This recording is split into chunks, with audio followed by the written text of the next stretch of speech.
আমার বিবি আমাকে বলতেছে মেয়েটাকে একটু নিয়ে যান না, 2.5 বছর হয়ে গেছে, এখনো কথাবার্তা বলেন না, এখনো কিছু ডাকে না, আম্মু আব্বুও ডাকে না, আপনি একটু নিয়ে যান না হুজুর কেবলার কাছে। তো আমি আমার বিবিকে বললাম, মাঠের উত্তরে আমার বাসা শ্যামলীতে, এখানে মাঠের মধ্যে হুজুর কেবলা দিনের মধ্যে কয়েকবার আসতেছে মহিলারা, আপনি সেখানে নিয়ে যান আমার মেয়েকে। বলে ওখানে তো আম ভাবে একটু হুসুসি ভাবে নেন না, আপনার কাছে তো এই কি আছে, সামর্থ্য আছে। তো আমি আমার বিবির কথা শুনে নিয়ে গেলাম, এখানে আমার ছেলে আছে, আমার ছেলেরা এরও শুনতেছে, শুনেন। আমি আমার মেয়েকে ফুক দেওয়ার জন্য নিয়ে গিয়েছি, কাকে বলতে পারি নাই ওয়াল্লাহ, উপরে উঠতে পারি না, সামনে হুজুর কেবলা নিচে নেমে যাচ্ছেন, আমি দেখতেছি। তাড়াতাড়ি আমি 2য় তলা থেকে নিচে নেমে গেলাম, হয়তো মজুদ হুজুর কেবলাও নামবে। কিছুক্ষণ যেতে না যেতে সামনে হুজুর চলে গেলেন। 2-4-5 মিনিট হলো, মজুদ হুজুর সৈয়দ মোহাম্মদ তাহের শাহ মুদ্দাজিল্লুল আলী হুজুর কেবলা নামলেন। খুব কষ্ট, কাসেম শাহ হুজুর সাথে পেছনে আমাদের সিরাজুল শাহ তারা ছিলেন। আমি তো ভয়ে কিছু বলবো হুজুরকে, এই সাহস আমার নাই, সাহস নাই। কাসেম শাহ হুজুর কেবলাকে ধরে এইভাবে নিয়ে গেলেন। হুজুর কেবলা খুব কষ্ট করে, এই যে আখিরি সফরে কষ্ট করে, আল্লাহ যেন আর আখির যেন না হয় আমাদের জন্য, যেন বারবার পাঠান। আর একটু বড় করে বলেন না আমিন। এই বছর যেন হুজুর কেবলা তশরিফ আবার হয়, বড় করে বলেন আমিন। এখন হুজুর কেবলাকে ধরে নিয়ে গেলেন, গাড়িতে উঠতে পারছে না, এরকম উঁচু একটা ওই যে টি টেবিলের মতো, উপরে কিছু ফোম আছে। আমাদের এসএফ ভাই একজন ফোমটা নিয়ে গিয়ে গাড়ির পাশে রাখলেন, দরজার পাশে, দরজার সিট খুলে দিলেন। কাসেম শাহ হুজুর ধরে হুজুর কেবলা পা মোবারককে এই ফোমের উপর উঠালেন। খুব কষ্ট, চোখে দেখলাম কষ্ট করে হুজুর সেখানে পা দিলেন, তাও পায়ে পর দিয়ে এক পায়ের উপর ঠেস দিয়ে গাড়িতে উঠা সম্ভব হচ্ছে না। কাসেম শাহ হুজুর একটু ধরে আলগিয়ে দিলেন, হুজুর কেবলা বসলেন ভিতরে, গাড়িতে বসলেন, চোখ বন্ধ। আমি দেখছি আরে কত কষ্ট, এই কষ্ট তো আমরা বিছানা থেকে ঘর থেকে কোনোদিন বের হব না। খুব কষ্ট হলো, আমি আমার কথা বলবো কি হবে, কাকে বলবো। দরজা বন্ধ, কাসেম শাহ হুজুর পেছনের সিটে উঠে গেলেন, দরজা বন্ধ, যারা ছিলেন ওরা উঠে গেল। আমি ইতিমধ্যে কাসেম শাহ হুজুরের পেছন থেকে গিয়ে হুজুর কেবলার দরজার জানালা বরাবর, খানাকার পাশে অনেক মানুষ শত শত, আমি সেখানে একটু এইভাবে দাঁড়ালাম, মেয়েকে কোলে নিয়ে। হুজুর কেবলার চোখ বন্ধ, দরজা বন্ধ, দরজা গাড়ির দরজা বন্ধ, গ্লাস বন্ধ, একেবারে চোখ 1-1.5 মিনিটের মধ্যে চোখ খুলেন। সর্বপ্রথম চোখ খুলে আমার দিকে, আমার মেয়ের দিকে হুজুর নজর দিলেন। নজর দিয়ে গাড়ির গ্লাস বন্ধ, ভেতর থেকে একটা এইভাবে ফুঁক দিলেন। এই যখন ফুঁক দিলেন আমার চোখের পানি ঝরতে আছে। আমার কি হয়ে গেল, আওলাদে রাসূল প্রেমিকের খবর জানে এবং দেখে, নিশ্চয়ই আমার মেয়ের কাজ আজকে কামিয়াব হয়েছে। আল্লাহু আকবার বলেন। বের হলাম, হুজুর কেবলা চলে গেল, ঘরে নিয়ে গেলাম, চোখের পানি ফেলে আমি আমার মেয়েকে, আমার ওয়াইফকে দিলাম। কি হয়েছে বলে আলহামদুলিল্লাহ। কি হয়েছে আমি মাহফিল থেকে আসতে বলবো। মেয়েটাকে দিয়ে আমিও হুজুর কেবলার পেছনে 8 ঘন্টার ভিতরে আমি বের হয়ে গেলাম। আমারও সেদিন 2টা প্রোগ্রাম ছিল। একটা প্রোগ্রাম আপনাদের একেবারে এই রাউজানের লাস্ট, আপনি চিনবেন ওই যে আমাদের করিম হুজুর আছে না, করিম হুজুর, ও আব্বুর আমাদের ওই কি বলে যে তৈবে লাইব্রেরির ইয়া ছিল না, মদিনা নবীর করিম সাহেব, এই অর্থাৎ ওনার শালি বিয়ে করছেন আব্দুল করিম, হাফেজ আব্দুল করিম হুজুরের কি হুজুরের ছাত্র হাফেজ আব্দুল করিম হুজুর, হুজুরের ছাত্র, হুজুরের আমাদের প্রধান অতিথি মহোদয়ের ছাত্র, ওনার বাড়িতে মাহফিলে গেছি। আমার মেয়েকে ঘরে দিয়ে মাগরিবের আজানের সময় বাকি, আব্দুল করিম হুজুর আমাকে বলতেছে মুখতারা ভাই একখানা ঘরে দিও না, একখানা করে চা হাইতে, কারণ তুমি মাহফিল মসজিদ তো মাহফিল সারি মাইকসারি আর কাম মাহফিলে যাবে গুই। আহদি হুজুর আচ্ছা ঠিক আছে, হয়তো কিছু সময় আছে ভাই ইয়ন হুজুর ঘরত গই, হুজুর ঘরে যায় নাস্তা পানি দিল, খাইলাম। ইন্দি মসজিদ বাইরে আজান দেন, মাগরিবের আজান, আর ওয়াইফ ফোন ঘরত দে, আপনার মেয়ে আব্বু আব্বু বলে ডাকতেছে। আর এমদাদুর ওর তালুয়েরি মুফিজুর রহমান এখনো বাঁচি আছে, মরণ রোগ ক্যান্সার হই ডাক্তারের কাছে গই দিদিকে হয়তো না কোনো ওষুধ নাই আর তারা বিল দি কি তারা বিল দি ওষুধ তারা বি খাই উডিল নুডিলি যাইব গুই একটা তারাবি দিলেন মাত্র একটা তারাবি দাড়িও বর বেশি নাই এখানে একটু দাড়ি এক তারাবিতে চুলো শেষ দাড়িও সবগুলো পড়ে গেছে কেশও নাই কিছু নাই সর্বশেষ বলেন আমি আর তারাবি দেব না যে তারাবি চুল নিয়ে যাই যে তারাবি নবীর সুন্নাত দাড়ি সহ ফেলে দেয় আমি আর তারাবি দেব না দুনিয়ার তারাবি আমি নাই দ্বিতীয় আর তারাবি না দিয়ে সুজা চলে আসছে আমাদের জামিয়া আলমগীর খানকা শরীফে আমার বর্তমান মওজুদা হুজুর আলে রাসূল গৌসে জামা সৈয়দ মোহাম্মদ তাহের শাহ মাদাজিল্লুল আলী আমার হুজুর কেবলা আমার এমদাদের শাশুড়া আমার তালুই বলেন আমি সেইখানে যাব হুজুর কেবলা থেকে আমি একটা বেলায়েতের তারাবি নেব সে তারাবি কি সেই তারাবি হচ্ছে ফুক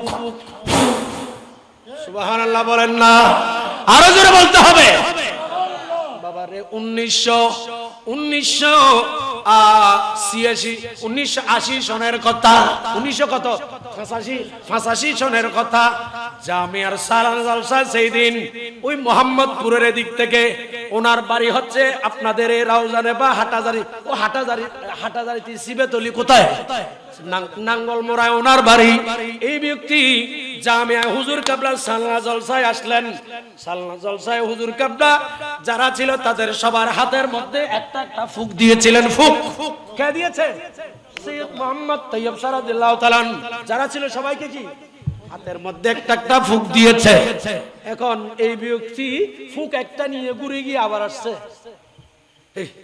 একটা নিয়ে আবার কি আবার আসছে ফুক আগুগু দিয়ে হুজুর কেবলা আবার আসছে ফুক নেওয়ার জন্য দ্বিতীয়বার হুজুর কেবলা তাকে বললেন পহলা মারতবা जो दिया है वो काफी नहीं একটু বড় করে সুবহানাল্লাহ বলেন না আগে যা ফু দিয়েছিলাম এটা কি কাফি ছিল না এই ব্যক্তি তাড়াতাড়ি মাপ চাইলেন আমরা তো অনেকে মনে করি হুজুর ফু দিই আর নাতির গাত ন ভরে বোতল ন লাগে আল্লাহর খবরদার এরকম করবেন না বেলায়েতের রাডার যারা আছে এরা চিনতে পারে এরা এরকম দিলে বলতে পারে ঠিক ইনি যেভাবে এইরকম ফুক দিয়েছিলেন গাউসে জামা সৈয়দ মোহাম্মদ তাহের রাদিয়াল্লাহু তাআলা ঠিক এইভাবে আমার এমদাদ আমার ছোট ভাই প্রিয় ভাই তান শাশুর যখন হুজুর কেবলার কাছে গেলেন হুজুর আমি ক্যান্সার মরণ রোগ ওই সময় আমাদের আজবুবি মহোদয় রাহমাতুল্লাহ আলাইহি আমাদের মহসিন সাহেব রাহমাতুল্লাহ আলাইহি ছিলেন হুজুর কেবলার কাছে নিয়ে গেলেন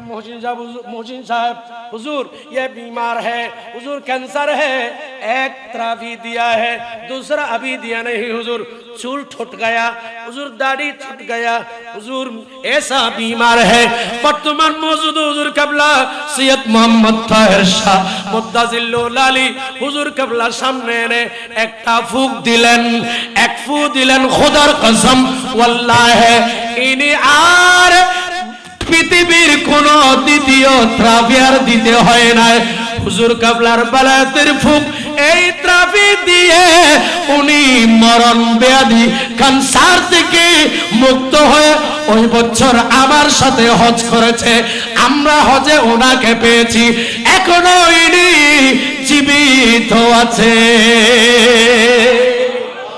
আমার বিবি আমাকে বলতেছে মেয়েটাকে একটু নিয়ে যান না 2.5 বছর হয়ে গেছে এখনো কথাবার্তা বলেন না এখনো কিছু ডাকে না আম্মু আব্বুও ডাকে না আপনি একটু নিয়ে যান না হুজুর কেবলার কাছে তো আমি আমার বিবিকে বললাম মাঠের উত্তরে আমার বাসা শ্যামলীতে এখানে মাঠের মধ্যে হুজুর কেবলা দিনের মধ্যে কয়েকবার আসতেছে মহিলারা আপনি সেখানে নিয়ে যান আমার মেয়েকে বলে ওখানে তো আম ভাবে একটু হুসুসি ভাবে নেন না আপনার কাছে তো এই কি আছে সামর্থ্য আছে তো আমি আমার বিবির কথা শুনে নিয়ে গেলাম এখানে আমার ছেলে আছে আমার ছেলেরা এরও শুনতেছে শুনেন আমি আমার মেয়েকে ফুক দেওয়ার জন্য নিয়ে গিয়েছি কাকে বলতে পারি নাই ওয়াল্লাহ উপরে উঠতে পারি না সামনে হুজুর কেবলা নিচে নেমে যাচ্ছেন আমি দেখতেছি তারা আমি দ্বিতীয় তলা থেকে নিচে নেমে গেলাম হয়তো মওজুদ হুজুর কেবলাও নামবে কিছুক্ষণ যেতে না যেতে সামনে হুজুর চলে গেলেন 2-4-5 মিনিট হলো মওজুদ হুজুর সৈয়দ মোহাম্মদ তাহের শাহ মুদ্দাজিল্লুল আলী হুজুর কেবলা নামলেন। খুব কষ্ট, কাসেম শাহ হুজুর সাথে পেছনে আমাদের সিরাজুল শাহ তারা ছিলেন। আমি তো ভয়ে কিছু বলবো হুজুর কি, এই সাহস আমার নাই, সাহস নাই। কাসেম শাহ হুজুর কেবলাকে ধরে এইভাবে নিয়ে গেলেন। হুজুর কেবলা খুব কষ্ট করে, এই যে আখিরি সফরে কষ্ট করে, আল্লাহ যেন আর আখির যেন না হয়, আমাদের জন্য যেন বারবার পাঠান। আর একটু বড় করে বলেন না আমিন। এই বছর যেন হুজুর কেবলা তশরিফ আবার হয়, বড় করে বলেন আমিন। এখন হুজুর কেবলাকে ধরে নিয়ে গেলেন, গাড়িতে উঠতে পারছে না, এরকম উঁচু একটা ওই যে টি টেবিলের মতো উপরে কিছু ফোম আছে। আমাদের এসএফ ভাই একজন ফোমটা নিয়ে গিয়ে গাড়ির পাশে রাখলেন, দরজার পাশে, দরজার সিট খুলে দিলেন। কাসেম শাহ হুজুর ধরে হুজুর কেবলা পা মোবারককে এই ফোমের উপর উঠালেন। খুব কষ্ট, চোখে দেখলাম কষ্ট করে হুজুর সেখানে পা দিলেন, তাও পায়ে পর দিয়ে এক পায়ের উপর ঠেস দিয়ে গাড়িতে উঠা সম্ভব হচ্ছে না। কাসেম শাহ হুজুর একটু ধরে আলগিয়ে দিলেন, হুজুর কেবলা বসলেন ভিতরে, গাড়িতে বসলেন, চোখ বন্ধ। আমি দেখছি আরে কত কষ্ট, এই কষ্ট তো আমরা বিছানা থেকে ঘর থেকে কোনোদিন বের হব না। খুব কষ্ট হলো, আমি আমার কথা বলবো কি হবে, কাকে বলবো? দরজা বন্ধ। কাসেম শাহ হুজুর পেছনের সিটে উঠে গেলেন, দরজা বন্ধ, যারা ছিলেন ওরা উঠে গেল। আমি ইতিমধ্যে কাসেম শাহ হুজুরের পেছন থেকে গিয়ে হুজুর কেবলার দরজার জানালা বরাবর খানেকার পাশে অনেক মানুষ, শত শত, আমি সেখানে একটু এভাবে দাঁড়ালাম, মেয়েকে কোলে নিয়ে। হুজুর কেবলার চোখ বন্ধ, দরজা বন্ধ, দরজা গাড়ির দরজা বন্ধ, গ্লাস বন্ধ, একেবারে চোখ এক দেড় মিনিটের মধ্যে চোখ খুলেন। সর্বপ্রথম চোখ খুলে আমার দিকে, আমার মেয়ের দিকে হুজুর নজর দিলেন। নজর দিয়ে গাড়ির গ্লাস বন্ধ, ভেতর থেকে একটা এইভাবে ফুঁক দিলেন। এই যখন ফুঁক দিলেন আমার চোখের পানি ঝরতে আছে। আমার কি হয়ে গেল, আওলাদে রাসূল প্রেমিকের খবর জানে এবং দেখে, নিশ্চয়ই আমার মেয়ের কাজ আজকে কামিয়াব হয়েছে। আল্লাহু আকবার বলেন। বের হলাম, হুজুর কেবলা চলে গেল, ঘরে নিয়ে গেলাম। চোখের পানি ফেলে আমি আমার মেয়েকে, আমার ওয়াইফকে দিলাম। কি হয়েছে বল, আলহামদুলিল্লাহ। কি হয়েছে আমি মাহফিল থেকে আসতে বলবো। মেয়েটাকে দিয়ে আমিও হুজুর কেবলার পেছনে 8 ঘন্টার ভিতরে আমি বের হয়ে গেলাম। আমারও সেই দিন 2টা প্রোগ্রাম ছিল।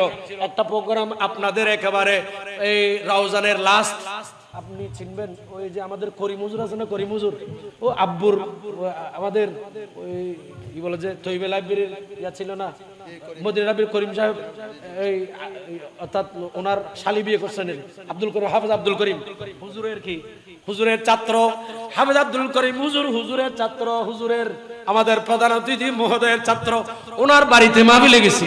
আমার মেয়েকে ঘরে দিয়ে মাগরিবের আজানের সময় বাকি, আব্দুল করিম হুজুর আমাকে বলতেছে, মুখতারা ভাই একখানা ঘরে দিও না, একখানা করে চা হাইতে, কারণ তুমি মাহফিল মসজিদ তুমি মাহফিল সারি মাইকসারি আর কাম মাহফিলে যাবে গুই। আহদি হুজুর আচ্ছা ঠিক আছে, হয়তো কিছু সময় আছে ইয়ন হুজুর ঘরত গই, হুজুর ঘরে যায় নাস্তা পানি দিল, খাইলাম। ইন্দি মসজিদ বাইরে আজান দেন, মাগরিবের আজান, আর ওয়াইফ ফোন ঘরত দে, আপনার মেয়ে আব্বু আব্বু বলে ডাকতেছে।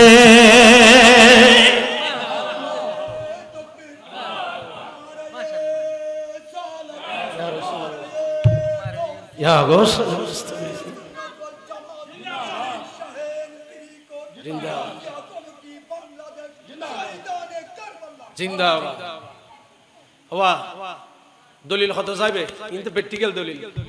সুবি মিজানের নাতি কথা নয় ফুদি দে, মিজান সাহেব নাতি লই ফুদি হুজুর কাবলা খানকা জরিবেন নমাইয়ে, মিজান সাহেব গরম ন যায়, নাতি আগে বাটা দিয়ে মিজান সাহেব হুজুর কাবলা তন রোকসত লই গর হুজুর কাবলা খানকা হুজুর দিন মিজান সাহেবের ভয় কথা হত দে অনন নাতিয়ে আব্বু আব্বু আব্বু আব্বু ডাকে, দাদা দাদা দাদা দাদা দাদা খেলা